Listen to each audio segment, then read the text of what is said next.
No, nadie ha tenido la visita de un inspector de trabajo. ¿O sí? A una finca. Ayúdenme. No. Es que hoy antes un sí. No. Nadie ha tenido la visita del inspector de trabajo. Yo hago esta pregunta para que pueda explicarme y ustedes puedan entender, como hago también, hago en Tenerife e hice en Lanzarote, que realmente, si se dan cuenta, los inspectores de trabajo tampoco que estén al acecho de los agricultores. Es decir, como en cualquier sector de actividad, evidentemente la inspección de trabajo tiene una serie de funciones. Son funcionarios, autoridad laboral, que vela porque se cumplan con las obligaciones en materia laboral.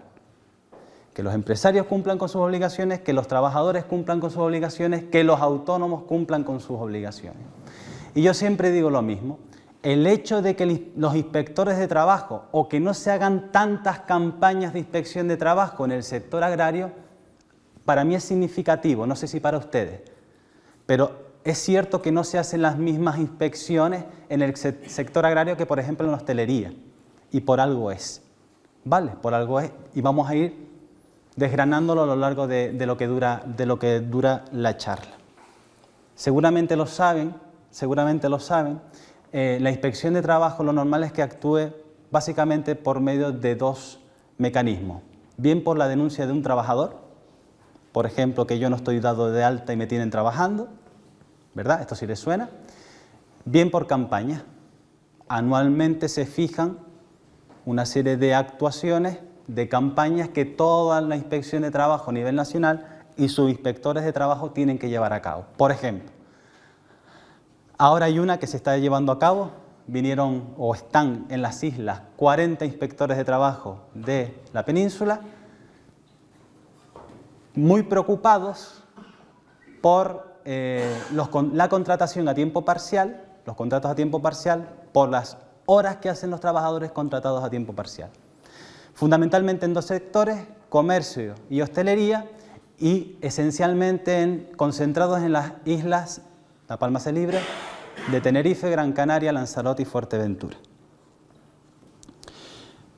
Y les pongo este ejemplo porque actúan por campaña. Es una campaña a propósito para controlar que quien está trabajando por 4 horas no esté trabajando, que es lo que a veces suele pasar, lamentablemente, 8, se le pagan 4, cotiza por 4, el perjudicado es el trabajador, ¿vale? La otra, como les dije, es por denuncia de los trabajadores, de un trabajador porque no esté dado de alta, porque no se respeten sus derechos laborales, etc. Y esto parece ser que fue lo que ocurrió cuando yo doy mi primera charla en Tacoronte. Por esa zona de Tacoronte, Tegueste, etc., parece que hubo un trabajador que entendía, y está bien, que no estaba dado de alta y que él se consideraba que era trabajador. Vale. Dicho eso,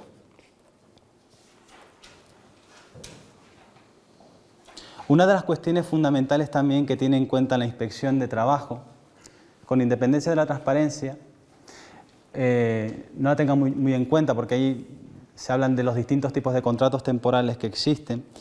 Una de las cuestiones fundamentales también que se dan en el derecho laboral, da igual el sector de actividad, pero también en el sector agrario, hay un problemón con los contratos temporales.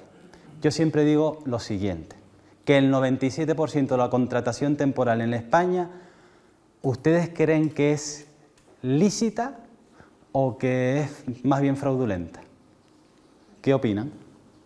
La contratación temporal en España. Yo digo que el 97% es algo. ¿Diga?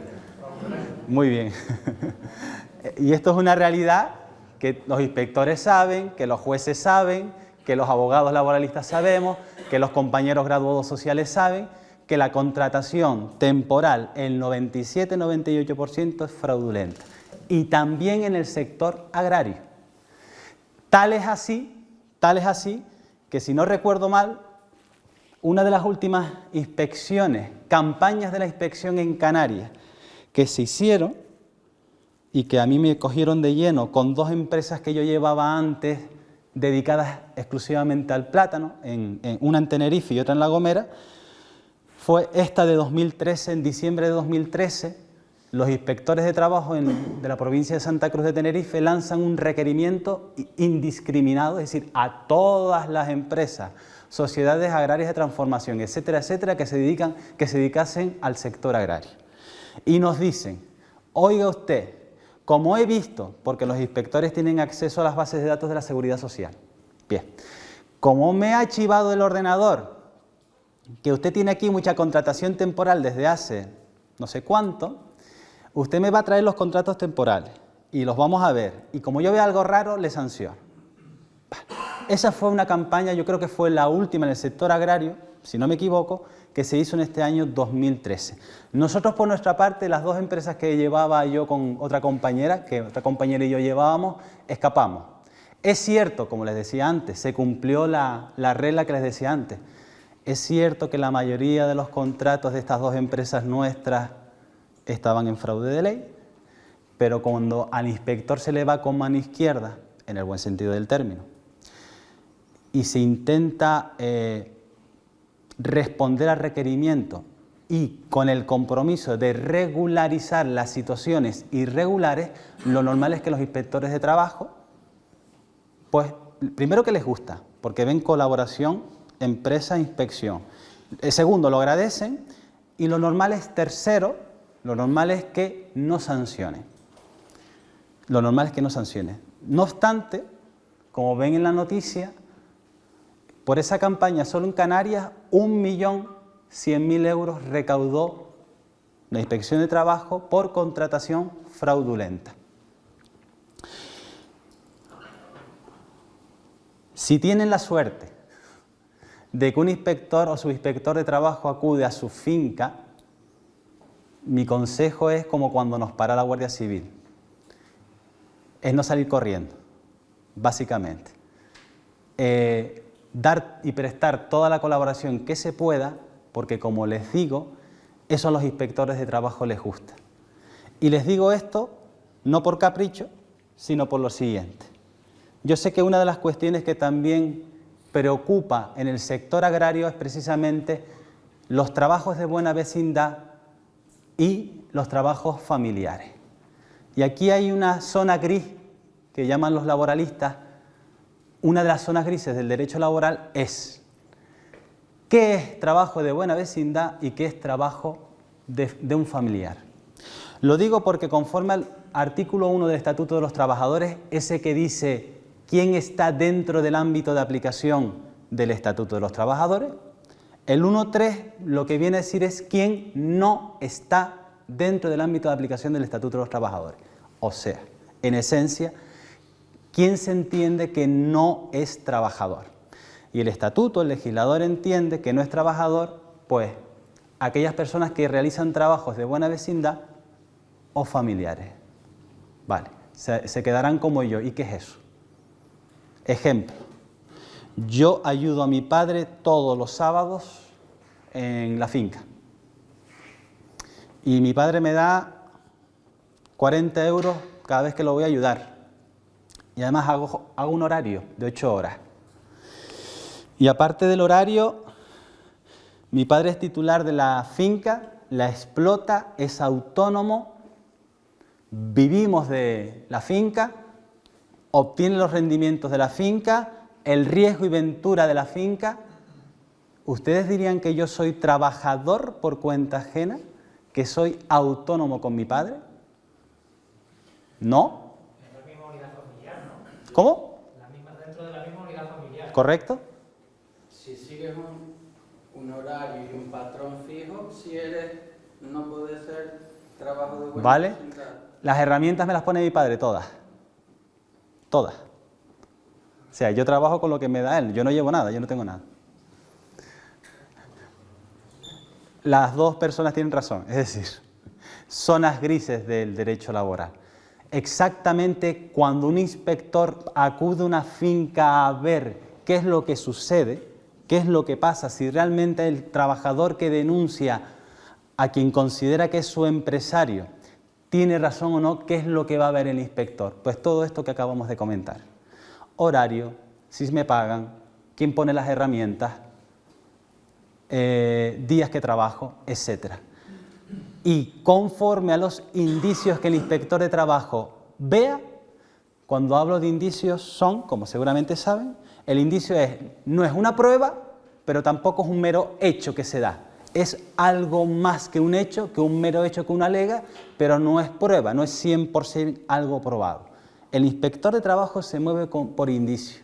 Yo siempre digo que los ojos de un juez son las actas del inspector, porque como son funcionarios, evidentemente es como cuando la Guardia Civil nos multa. ¿A quién le van a dar la razón? Al Guardia Civil, al inspector de trabajo, al funcionario público. Y él se mueve por indicio. ¿Y qué es entonces trabajo de buena vecindad y familiar? Bueno, el Estatuto de los Trabajadores lo pone ahí, dice que son trabajos, los trabajos realizados a título de amistad, benevolencia o buena vecindad, ¿vale? Yo voy a ayudar al vecino. Otra cosa es las condiciones o circunstancias concretas que se dan cuando yo voy a ayudar a mi vecino. Y los trabajos familiares es, salvo que se demuestre la condición de asalariado de quienes lo lleven a cabo, no se tiene en cuenta que sea trabajador por cuenta ajena. Es decir, los trabajos familiares, salvo que se demuestre que realmente estoy contratado, que soy un asalariado, no se considera que son trabajadores por cuenta ajena. Y son familiares siempre que convivan con el empresario, dice el estatuto, cónyuge, descendientes, ascendientes y parientes hasta el segundo grado. Bien, dicho eso, les pongo aquí, les hago referencia a una sentencia curiosa y graciosa, a mí por lo menos me hace gracia. A colación lo digo de lo que estábamos hablando con anterioridad.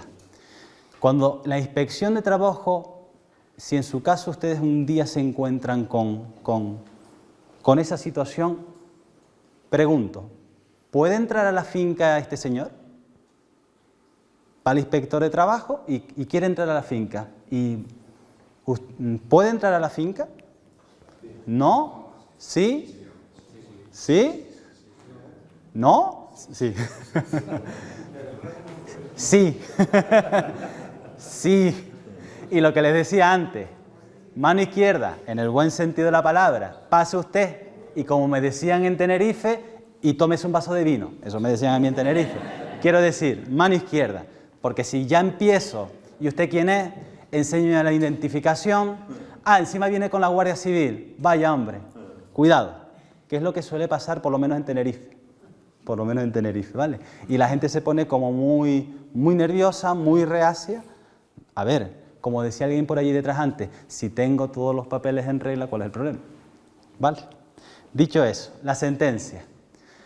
En los antecedentes, de hecho, de esa sentencia tan curiosa, que a mí me hace gracia, sucede lo siguiente. Un inspector de trabajo va a una finca porque hay una denuncia de alguien que entiende que es trabajador, pero no está dado de alta. Bien.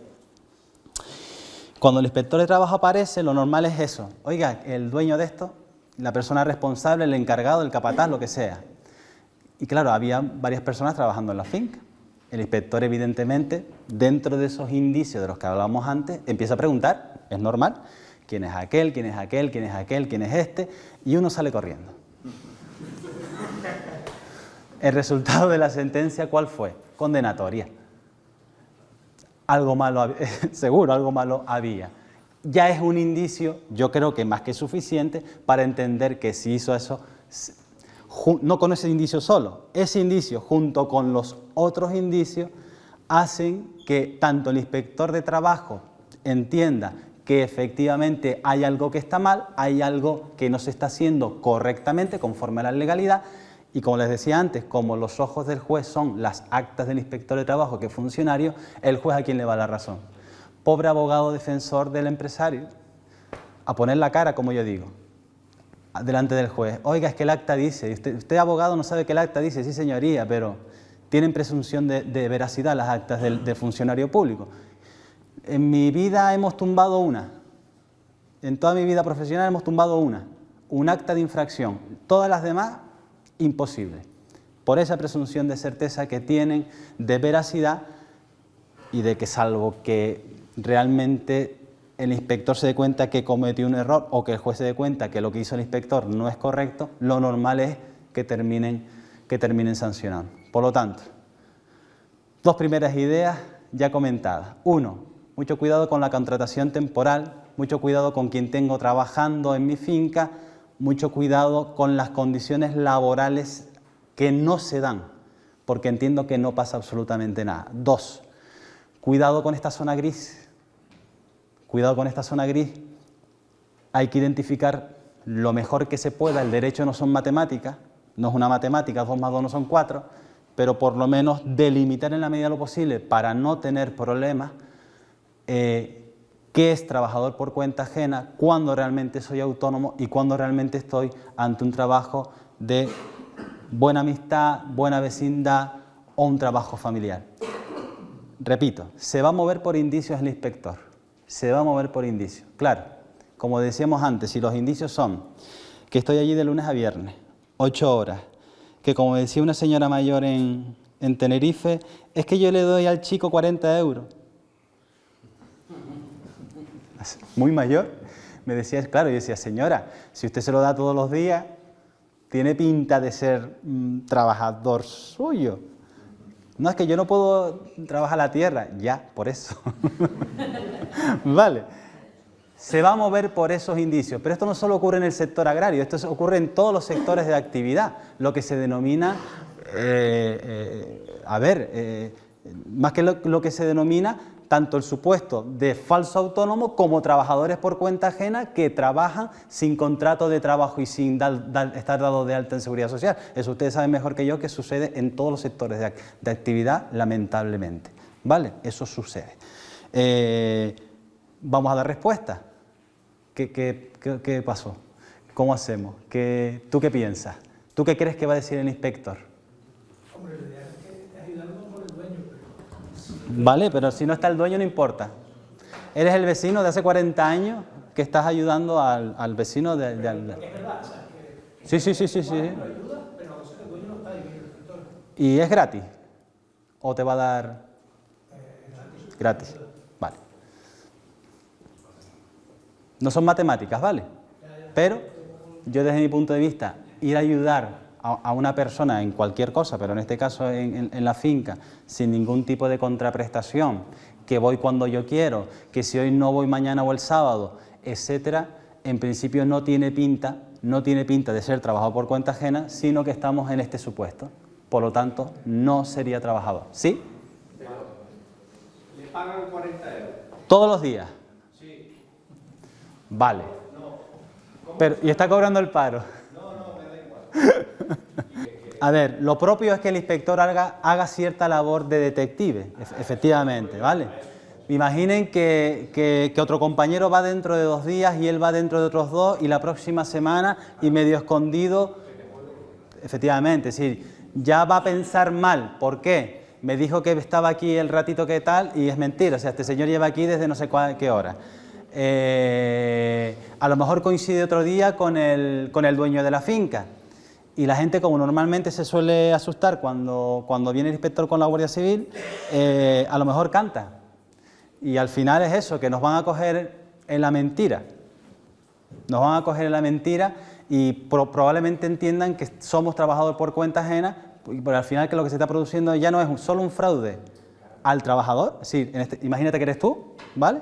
Sino a la seguridad social, etcétera, etcétera. ¿Qué es lo que ellos quieren, evidentemente, controlar y evitar? Porque es que para eso están. Si yo como abogado he ganado más diciéndole casi toda la verdad y con mano izquierda, no mintiendo, sino exponiendo un poco el caso y ver cómo puedo regularizar la situación que de otros compañeros, de otras personas o de empresas que van directamente y que como no saben o se ponen un poquito nerviosos, el inspector de trabajo, como no puede ser de otra manera, aplica la potestad que tiene, que es la de sancionar y de multarnos. Por eso recuerden lo que les decía antes, es decir, depende mucho de lo que le diga, lo que no le diga, de cómo vamos. Nosotros por lo menos salimos bien de esos aproximadamente 80 contratos temporales y no todos los contratos estaban bien. Habían algunos que sí y otros que no. Se pudo regularizar la situación. Vale, mucho cuidado ante ese tipo de situaciones cuando estamos hablando de desempleados, personas que están cobrando la prestación por desempleo y especialmente cuando se cobran los subsidios, porque ahí van A saco, exacto.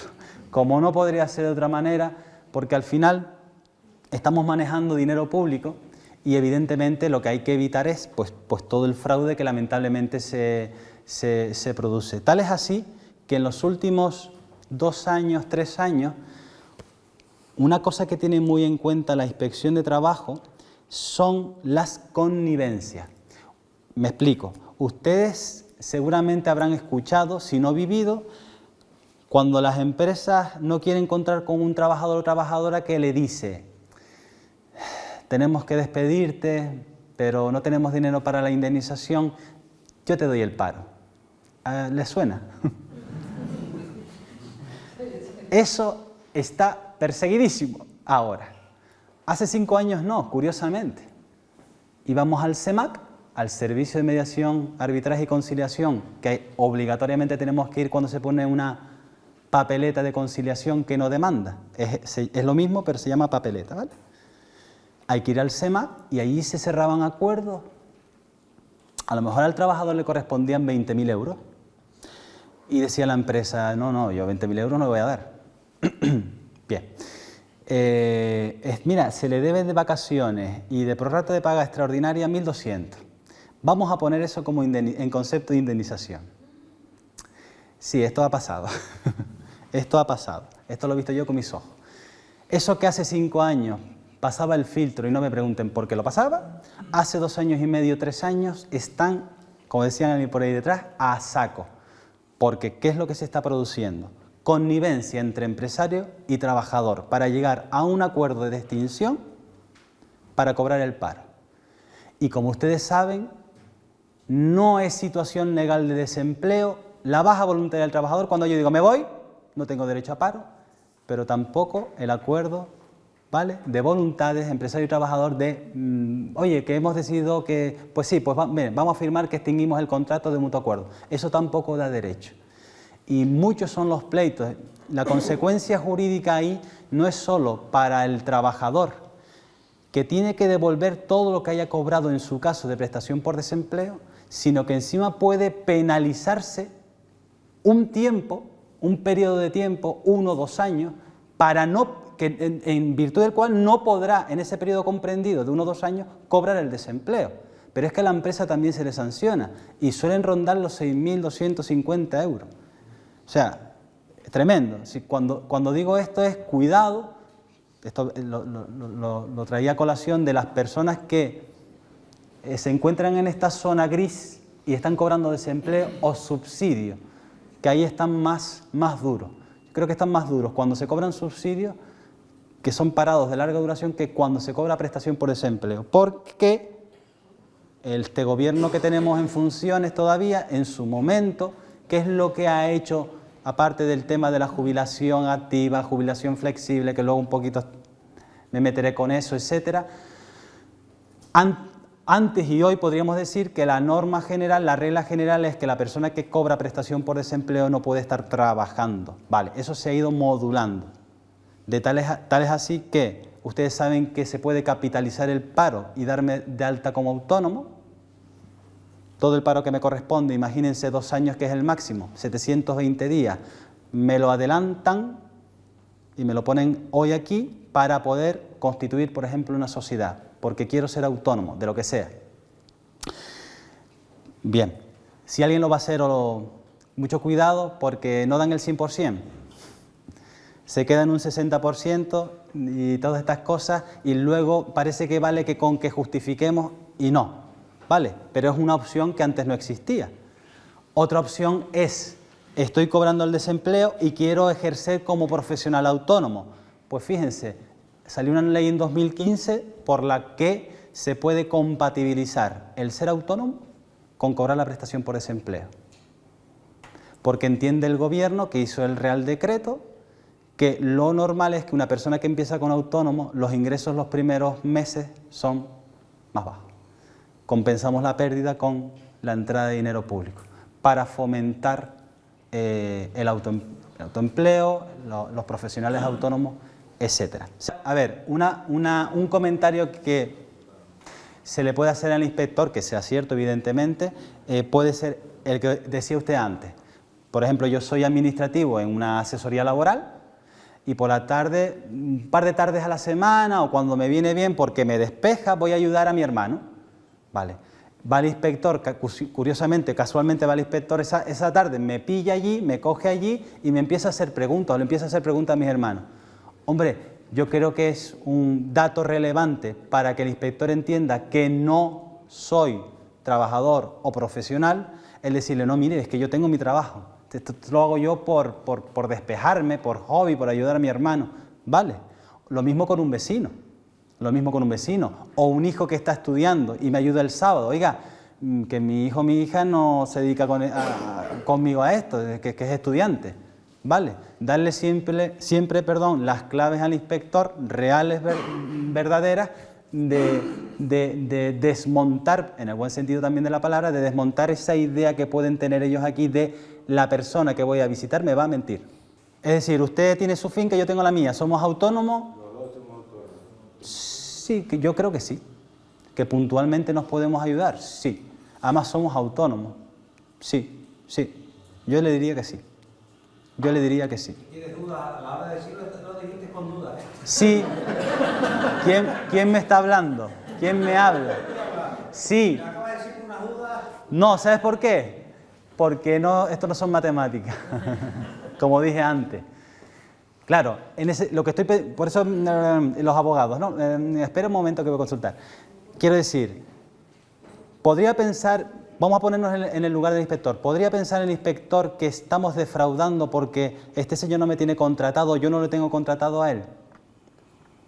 Yo creo que, miren, es práctica habitual seguramente que aquí también, seguramente, pero una charla que di en Tegueste me decía un señor, en la época de vendimia, este fin de semana, todos esos señores que tú ves ahí van a mi finca. Y la siguiente vamos todos a la del otro, y la del otro, y la del otro, y la del otro. Eso es una costumbre. Es una costumbre. Va en contra de lo que marca la norma, la ley. ¿Tengo que dar de alta a sus señores? Francamente, no. En mi opinión, humilde opinión, no. Por eso lo digo con dudas porque me pongo en la cabeza del inspector o del juez. Contra, ¿qué puede pensar el inspector si nos ve a usted y a mí ahí? Hombre, somos autónomos. Cada uno su finca, nos ayudamos a ratos. Quédense con eso, con ese ejemplo de Tegueste que me llama mucho la atención y que se da, que es costumbre, o sea, de hace no sé cuánto. Yo te pago, ayudándote en pago. Se han propuesto ponérmelo difícil. A ver, lo normal es que no haya ningún pago en dinero. Lo normal, ¿vale? Y usted me dirá, vale, pero se lleva un saco de papas de lo que hemos recogido. Correcto. ¿Pasa algo? En mi humilde opinión, no va más allá. ¿Por qué? Porque hay un dato que yo creo que es relevante, que tiene peso, que este señor es autónomo y yo soy autónomo, que cada uno está contribuyendo en la seguridad social, cotizando, con unos gastos, etcétera. No veo tanto el fraude como decíamos antes, la persona que cobrando una prestación por desempleo, subsidio, está 8 horas allí y le doy 40 euros, como me decía esta señora mayor. Los dos supuestos, ¿cuál ven más claro? El nuestro.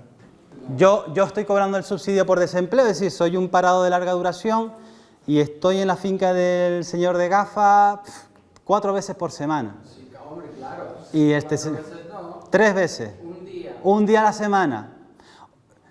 Bueno, hay contratos temporales de media hora. Pues ves, lo que yo decía, ¿no? Parciales a media hora. No, ¿sabe qué pasa? El dato ahí que hace que chirríe al inspector, como me pasa a mí me chirría, es que esté cobrando ese subsidio por desempleo. A ver, no es que porque cobre el subsidio por desempleo yo ya piense mal y diga, me la quiere colar, me está engañando. No, yo creo que tiene que ir acompañado de otras cosas. Por ejemplo, en el asunto de la connivencia, que a lo mejor yo creo que es claro. No solo es que haya un despido con reconocimiento de improcedencia que a quien le corresponden 20.000 euros le pagó solo 3.000. Es un indicio, pero esto solo le falta chicha, si me permiten la expresión. ¿Cuál sería otro? Por ejemplo, la edad del trabajador o trabajadora. 60 años, ya canta mucho, porque está muy próximo a la jubilación. Suena a, mira, yo para la edad que tengo, llevo aquí 30 años, sí, dámelo esto que me quieres dar y 2 años de paro y ya veré yo con lo que... Vale, se tienen que dar más indicios. Miren, si hay alguien incumplidor en contratación temporal y en cesión ilegal de trabajadores, es la administración pública. Sí.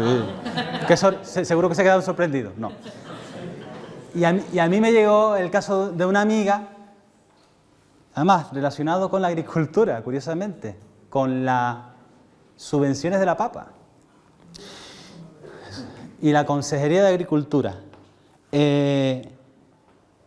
Estaba contratada formalmente por la empresa que prestaba el servicio a la Consejería de Agricultura. Aquello que no hacía la Consejería lo externalizó. Lo hacen los trabajadores de esa empresa, que no es comunidad autónoma, ¿vale? Y esta chica, esta amiga mía, ¿dónde trabajaba? ¿En la empresa o en la Consejería de Agricultura? No, en la consejería. Fichaba, tenía las claves de la caja fuerte del consejero, le pagaban las comidas. Formalmente aparecía lo que usted dice, le pagaba su empleador, le pagaba la empresa no comunidad autónoma, formalmente. Cesión ilegal de trabajadores, condena por cesión ilegal de trabajadores. Es lo mismo. Es lo mismo, también mucho cuidado. ¿Pero a quién condenaron? ¿A la empresa? A las dos. La condena aquí es solidaria, o sea, responden las dos sociedades por el mismo pecado, para que se me entienda, por lo mismo. La palabra que dijo el señor del fondo, clave, ¿cuál fue? Te presto mis trabajadores. Por eso los antiguos, mis profesores laboralistas, a esto lo llaman no cesión ilegal de trabajadores, que así lo recoge el 43 del Estatuto, lo denomina prestamismo laboral. Trabajadores que en el sector agrario son trabajadores profesionales autónomos, ¿vale? ¿Quiénes tienen que estar encuadrados en el RETA, Régimen Especial de Trabajadores Autónomos? Pues la norma, la ley, aquí les voy a hablar solo de estos requisitos legales, exige que concurran estos 4, en realidad son 4 que les pongo aquí, aparte de ser mayor de 18 años. Que sea titular de la explotación agraria, puede ser que soy propietario de la finca, pero a lo mejor soy una persona que he alquilado la finca, no necesariamente tengo que ser propietario, ¿vale? También el que arrienda una finca también, en este caso, tendría que estar dado de alta, ¿vale? No solo quien es propietario, sino, en definitiva, titular de una explotación. El segundo requisito es un trabalenguas. Yo cada vez que lo leo me echa para atrás, porque yo, si no es alguien que me pregunte, yo hago números, es imposible entender el segundo requisito. Y yo siempre digo lo siguiente.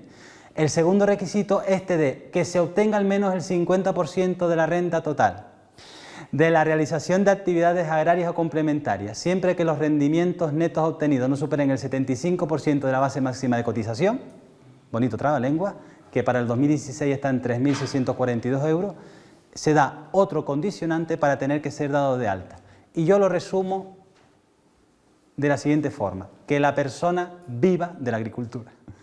Es decir, que los rendimientos que obtenga sean de esa actividad. ¿Euros anuales? No. 3.642 es la base máxima para el año 2016. 3.642 al mes. Al mes, sí. Esa es la base máxima para este año. Repito, yo lo resumo diciendo que la persona que se dedica a esto viva de esto, obtenga unos rendimientos de esto. Claro, esto es demasiado... yo sé que dejo esto como muy abierto, pero les insisto, como es como una especie de trabalengua, yo para poder determinar esto, o un compañero graduado social que a lo mejor esté más acostumbrado, hay que sentarse a hacer números, a ver si se da o no, ¿vale? Pero en definitiva, que viva de esto. Por tanto, mayor de 18 años, titular de una explotación, que viva de esto y que realice la labor agraria de forma personal y directa, como un autónomo. Yo lo hago de forma personal, directa, como este señor de gafas, asumo el riesgo y ventura de que de lo que vivo saldrá bien o mal, pero bueno, yo me dedico a esto. Por eso este señor es autónomo, ¿verdad? Exacto. Si no, no estarías obligado a dar... Si no, no. Si no, no. Estaríamos a lo mejor hablando de otra cosa. No, a lo mejor no, estaríamos hablando de otra cosa. Si no se dan estos requisitos, yo entiendo que estaríamos hablando de otra cosa. Yo siempre destaco, cuando hablo de esto, de quién tiene que estar encuadrado en el RETA, siempre hablo, porque me lo suelen preguntar, de los familiares. Y entonces, ¿quiénes tienen que estar incluidos también en este sistema especial? Pues cónyuge del titular de la explotación, parientes hasta el 3er grado, que no sean trabajadores por cuenta ajena, ¿vale? Mayores de 18, que también realicen la actividad de forma personal y directa. Me preguntaba el otro día una compañera técnico de extensión agraria del Cabildo de Tenerife: Sergio, el señor titular de la explotación de la finca está dado de alta en el RETA. Y yo le dije, qué bien, vamos, empezamos bien. Y me dice, pero mira, los hijos no, y están con él allí, la explotan de forma personal y directa, tienen más de 18 años, no son trabajadores por cuenta ajena. Y me dice la compañera, yo entiendo que como el padre está dado de alta, no hace falta que los demás no hace falta que estén dados de alta sus hijos.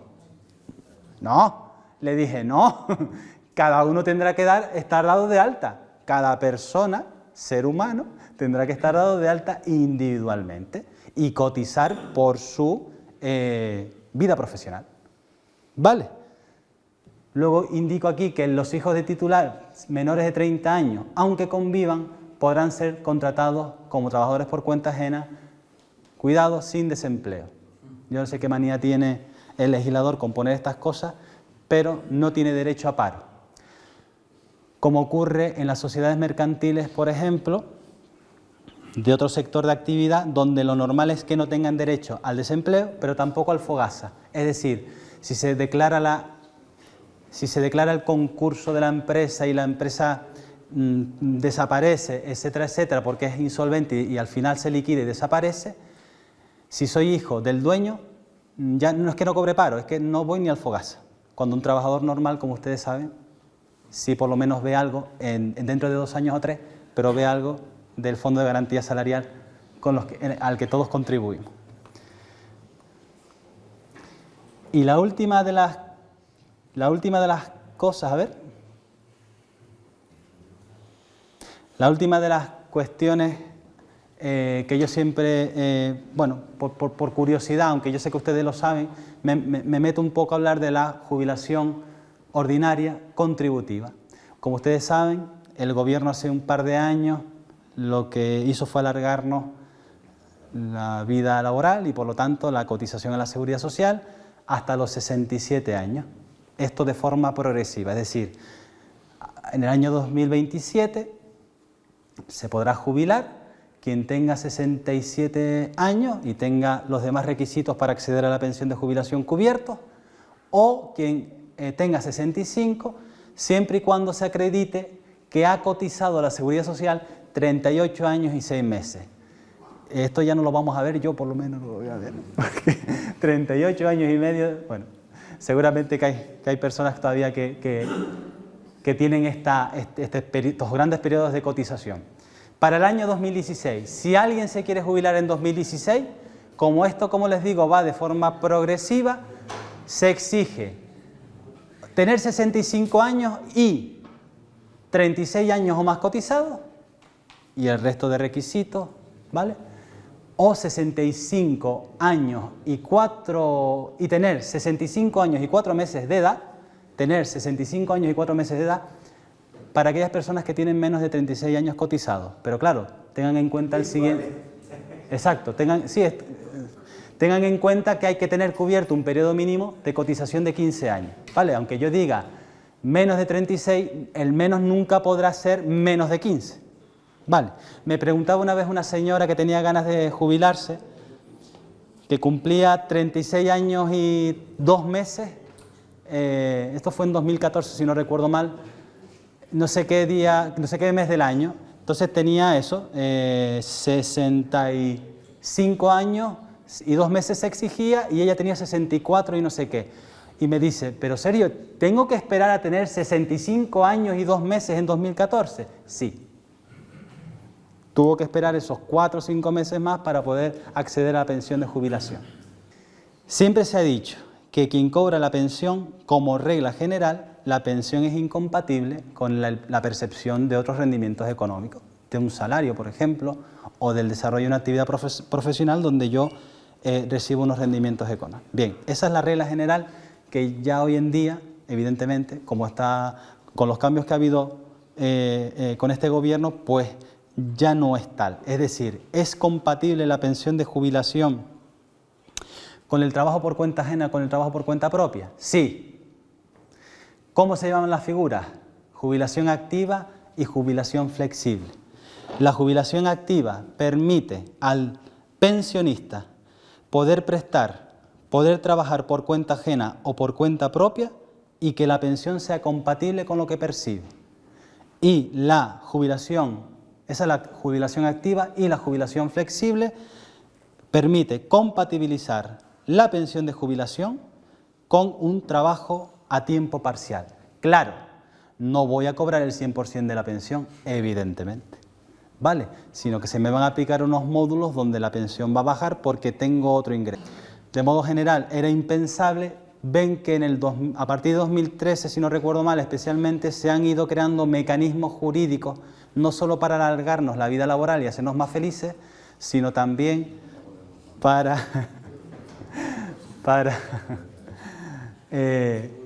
poder, pues aquellas personas que así lo quieran y deseen, poder compatibilizar ambas situaciones. Concreto el sector agrario, importante.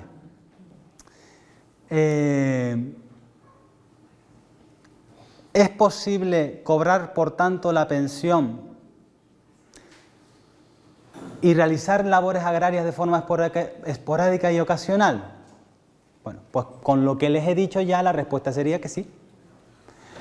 Pero vamos a afinar un poquito más y vamos a pensar que esa persona no quiere prestar un trabajo por cuenta ajena o un trabajo como profesional. La norma habla de que se haga esa labor agraria con carácter esporádico y ocasional. Y claro, ustedes dirán, Sergio, ¿y qué es esporádico y ocasional? No tengo ni idea. Para el legislador, ¿qué es esporádico y ocasional? ¿Una vez por semana? ¿2 al mes? ¿180 al año? No lo fija. Entonces lo que ha hecho el Tribunal Supremo es, cuando se hace referencia al carácter esporádico y ocasional, cuantificarlo económicamente. Y nos dice, miren, esporádico y ocasional es aquello que no supere el salario mínimo interprofesional anual. ¿Me expliqué? Sí. Momento.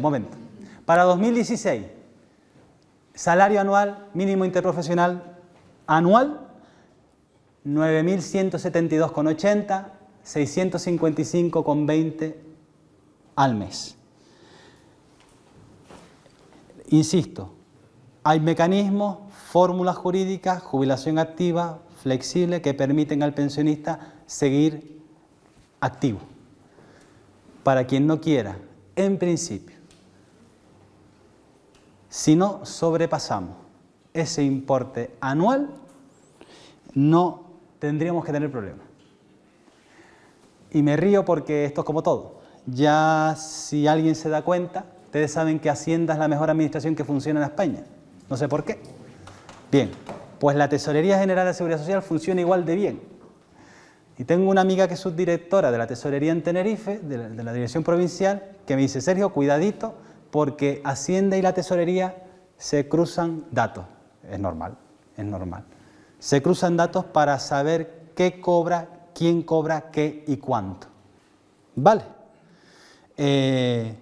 Entonces, bueno, que tengan cuidado porque la gente me pregunta, oye, ¿y si yo percibo no sé cuánto y resulta que me paso 100 euros, ¿y tú crees que a mí me van a llamar? No tengo ni idea. Este tipo de cuestiones, el problema que yo no me he enterado que suceda en la práctica, ¿vale? O sea, no tengan miedo tampoco. Esto Ustedes saben que cuando nos requiere la administración para justificar papeles, etcétera, etcétera, bueno, pues se tarda a lo mejor un tiempo, la molestia, la duda de, bueno, ¿y cuánto percibe usted por aquí y por allá? Y su pareja, de hecho, su cónyuge, su no sé qué, ¿cuánto percibe? Bueno, pues usted tendría que... Vale, yo en la práctica no me he enterado que este tipo de situaciones se estén controlando, pero que ustedes sepan que podríamos cuantificar económicamente con este límite de los 9.172.